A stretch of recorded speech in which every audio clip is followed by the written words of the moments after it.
Sir good evening sir. నా పేరు Amarnath sir. So నా క్వశ్చన్ ఏంటంటే సార్, ఇది నాది ఒక ఎస్ఏ క్వశ్చన్ ఈ స్మాల్ టౌన్స్కి సంబంధించి.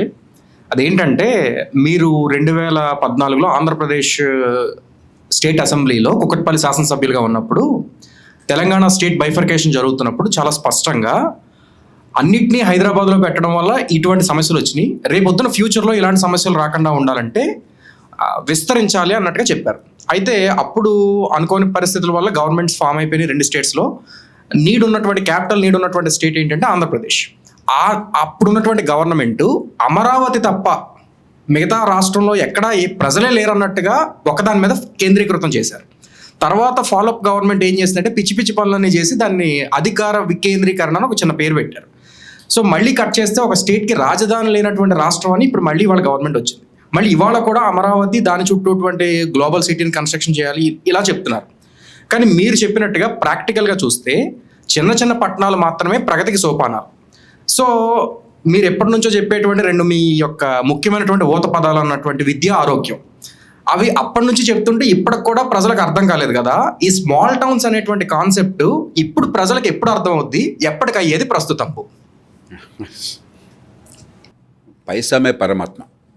జాబ్స్ వస్తాయి, నా జీవితం బాగుపడుతున్నాయి, అది అర్థమైతే, ఉదాహరణకి రామకృష్ణ గారు చేసిన దీనివల్ల మనందరికీ ఇప్పుడు థియరీ కాదు, ఇది ప్రాక్టీస్ తెలుస్తుంది. We can imagine, we can put our cells in the shoes of those people in Kavuru. అది అర్థమైనప్పుడు ఆటోమేటిక్గా పాలిటీషియన్స్ అందరూ దుర్మార్గులు కాదు. మన మనసులో ఏంటంటే వీళ్ళందరూ దుర్మార్గం కాదు, వాళ్ళ పాప ఎన్నికల్లో మళ్ళీ గెలవాలా, జనాన్ని ఒప్పించాలా, దానికోసం రకరకాల విన్యాసాలు చేస్తారు. ఆ జనం కనుక ఒప్పించడం ఈ రకంగా జరిగితే బాగుంటుంది అని ఉంటే వాళ్ళు ముందుకు వస్తారు. రెండోది, ఈ రకంగా ఈ మోడల్లో మనకి ప్రతి నియోజకవర్గానికి 1-2 టౌన్స్ అనుకోండి, ఏ ఎమ్మెల్యేకి చేదు. ఇప్పుడు మీకు క్యాపిటల్ సిటీయో మరొకటో వద్దని కాదు, క్యాపిటల్ సిటీ కాదు ముఖ్యం, గ్రీన్ ఫీల్డ్ సిటీ. ప్రతి రాష్ట్రానికి ఒక ఆధునిక సదుపాయాలతో గ్రీన్ ఫీల్డ్ సిటీ ఉంటే ఖచ్చితంగా ఇన్వెస్ట్మెంట్ ఆపర్చునిటీస్ పెరిగితే టాలెంట్ వస్తుంది. కానీ అదొక్కటే పరిపాలన అనుకోబోకండి, నేను చెప్పేది అది. గ్రీన్ ఫీల్డ్ సిటీ కావాలి, అది ఉన్న చోట, ఇక్కడ పెద్ద సిటీ ఒకటి ఉన్న చోట ఎకనామిక్ గ్రోత్కి అది హబ్ అవుతుంది. కానీ దాంతో ఆపకుండా డీసెంట్రలైజ్డ్గా స్మాల్ టౌన్స్ కూడా ఏర్పాటు చేయండి.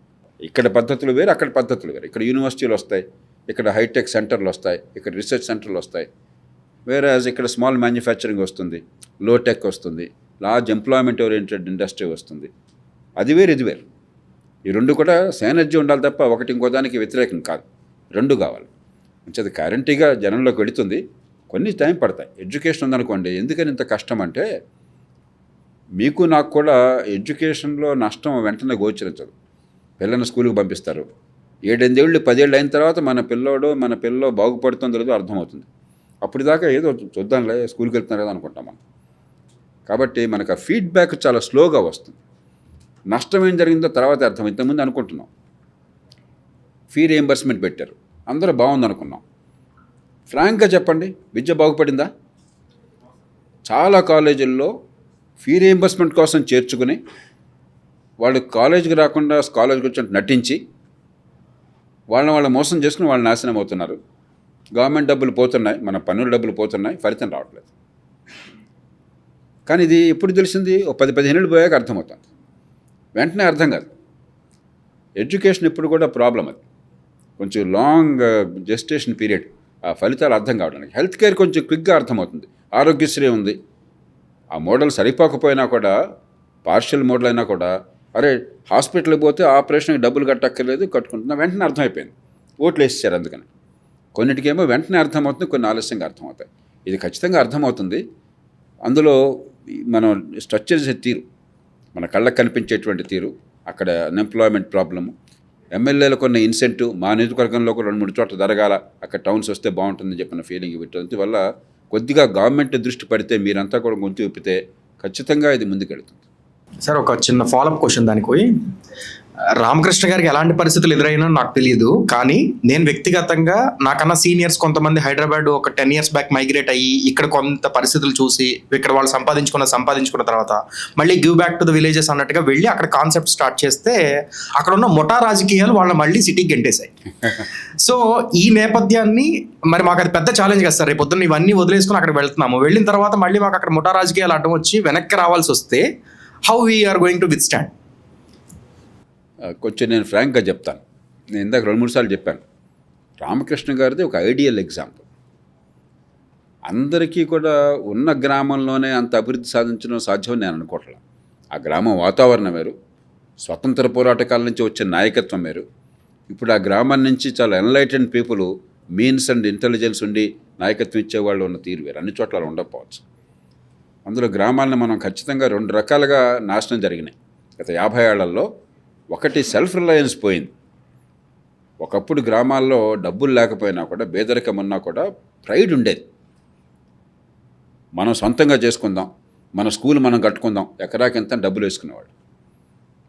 అక్కడ భూమిని దానంగా ఇచ్చేవాళ్ళు. ఆ భూమి ఇచ్చే మనిషికి దానం ఇచ్చే శక్తి లేకపోతే ఆయనకి వీళ్ళు డబ్బులు ఇచ్చేవాళ్ళు ఆ భూమి బదులు. ఆ బిల్డింగ్లు వాళ్ళే సొంతంగా కట్టుకునేవాళ్ళు. బిల్డింగ్ కట్టుకోలేకపోతే ముందు పూరిపాకలు కట్టుకునేవాళ్ళు, తాటాకులతో తింటున్నాం. ఆ తర్వాత బిల్డింగ్ వచ్చేది. ఇవన్నీ కూడా సొంతంగా చేసుకునేవాళ్ళు. ఇప్పుడు మనం ఏం చేసాం, కాలక్రమేణా ఆ సెల్ఫ్ రిలయన్స్ చంపేశాం, ప్రైడ్ని చంపేశాం. 2 కులాలు పూర్వం కూడా ఉన్నాయి, కానీ గ్రామం అంతా సామరస్యంగా ఉండేది. ఇప్పుడేమైంది, రాజకీయం కులాల స్పృహని మరింత పెంచేసింది. కులాల కంటే ఎక్కువ ముఠాలు తీసుకొచ్చింది. ప్రతి ఊళ్ళో ఈ ముఠా ఆ ముఠా, అన్న ఒక పార్టీ, తమ్ముడు ఒక పార్టీ, అన్న తమ్ముడు ఈ ఇంటి మీద కాక ఆ ఇంటి మీద వాళ్ళు. కాబట్టి గ్రామాలు చాలా మేరకు ఆ వాతావరణం చెడిపోయిన మాట వాస్తవం. మూడోది ఇంకోటి ఏమైంది, గ్రామాల నుంచి ఏ గ్రామమైనా మీరు చూడండి, కాస్త కోస్త తెలివి ఉన్నవాళ్ళు, సంపాదించే శక్తి ఉన్నవాళ్ళు, అంబిషన్ ఉన్నవాళ్ళు గ్రామాల్లో మిగులుతున్నారా? మిగలటలా. నాయకత్వం ఉంటే కదా ఒక మార్గాన్ని చూపెట్టేది. కాబట్టి ప్రతి ఊళ్ళో కూడా ఊళ్ళో జరుగుతుందని అనుకోవట్లా. అలా ఊహించబోకండి. ఒక టౌన్ గురించి ఆలోచించండి. ఒక మండల కేంద్రం, ఒక తాలూకా కేంద్రం, ఒక రేపల్లె, లేకపోతే మరొకటి. అక్కడ ఈ గ్రామాల్లో ఉన్న నెగటివ్స్ పోతాయి. ఎందుకంటే అర్బన్ క్యారెక్టర్స్ వచ్చినాయి. గ్రామాల నుంచి వలస వచ్చి అక్కడికి వస్తున్నారు. ఒక తరం క్రితం ఇప్పుడే వస్తున్నారు.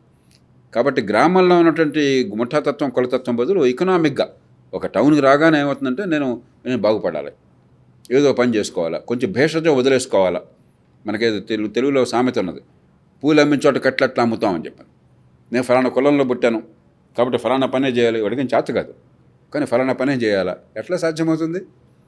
ఇంకో ఊరికి వెళ్ళగానే మనసు మారిపోతుంది. బతుకుతారు, గౌరవంగా బతకాలి కష్టపడి. అందుకని ప్రతి గ్రామంలో ఇలా జరుగుతుందన్న ఊహ నాకు లేదు. కానీ కొన్ని గ్రామాల కలయికలో ఎక్కడైతే పట్టణాలుగా ఏర్పడే అవకాశం ఉందో, ఇప్పుడు కూడా మార్కెటింగ్ కానీ, షాపింగ్ కానీ, డాక్టర్ దగ్గరికి పోవటం కానీ, కాలేజీకి వెళ్ళటం కానీ, పూర్వం అయితే సినిమా హాల్కి వెళ్ళటం కానీ ఆ స్మాల్ టౌన్లోనే జరిగేది. అలాంటిది సహజంగా కొంచెం ఒక కూడలుగా ఉండి టౌన్గా ఉన్నది అది డెవలప్ అయ్యే ఏర్పాటు ఉన్నట్లయితే అప్పుడు ఈ ప్రాబ్లమ్స్ చాలా వరకు తగ్గుతాయి. అంటే ప్రతి గ్రామం కూడా 6 లక్షల గ్రామాలు ఇలా జరిగేది సాధ్యం కాదు. ఆ ఇన్ఫ్రాస్ట్రక్చర్ సాధ్యం కాదు, ఎకానమీస్ ఆఫ్ స్కేల్ ఉండవు. బట్ ఒక 10,000 ఇలాంటి స్మాల్ టౌన్స్ వచ్చినాయనుకోండి, ఖచ్చితంగా సాధ్యం.